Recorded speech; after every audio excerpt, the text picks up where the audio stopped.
তার উপর দিয়ে বলটি চলে গেল, উইকেট রক্ষক যাকে যদি গ্যাদার করতে পারেনি, ব্যাটে লাগেনি, তবে দারুণ একটা ডেলিভারি আমি বলবো সাইফুদ্দিনের কাছ থেকে, একটা ফলো আপ ডেলিভারি। যাচ্ছেন সাইফুদ্দিন ওভারের দ্বিতীয় বলটি করবার জন্য। ডানহাতি এই সুইমিং অলরাউন্ডার এবারে কিন্তু আলতো করে খেলেছিলেন, একটু বলটা উঠে গিয়েছিল, তবে সাইফুদ্দিনের নাগালের বাইরে ব্যাটসম্যান নন স্ট্রাইক এন্ডের ব্যাটার বরাবর, এবং সেটি অবশ্য ডিফ্লেক্টেড হয়ে দিক পরিবর্তন করে আবার মিড অফেও চলে গেল। এই ফাঁকে একবারের জন্য জায়গা বদল করেছেন। 81 উইকেটে আফগানিস্তান। সাইফুদ্দিন বেশ মাথা খাটিয়ে বল করছেন বলতে হবে। এর আগের বলটা একেবারে স্লোয়ার একটা ডেলিভারি দিয়েছিলেন এবং ঠগিয়েই দিয়েছিলেন প্রায় আমি বলবো। যাই হোক, মাথাটা যদি ঠিক মতন খাটিয়ে বল করেন তার ফলাফলও ভালো হয়। তিনি 2.2 ওভার বল করে ফেলেছেন ইতিমধ্যে, মাত্র 11 রান দিয়েছেন। ওভারের পরের বল এবার কিন্তু কাটো লেন্থ ছিল, অফ স্টাম্পের বাইরে।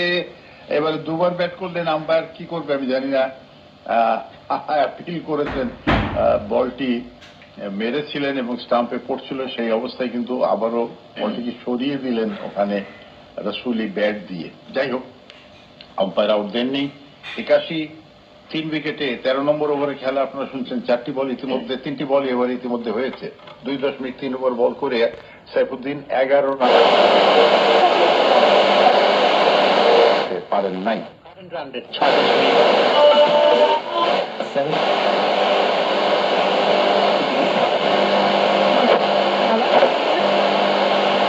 का गठन किया है।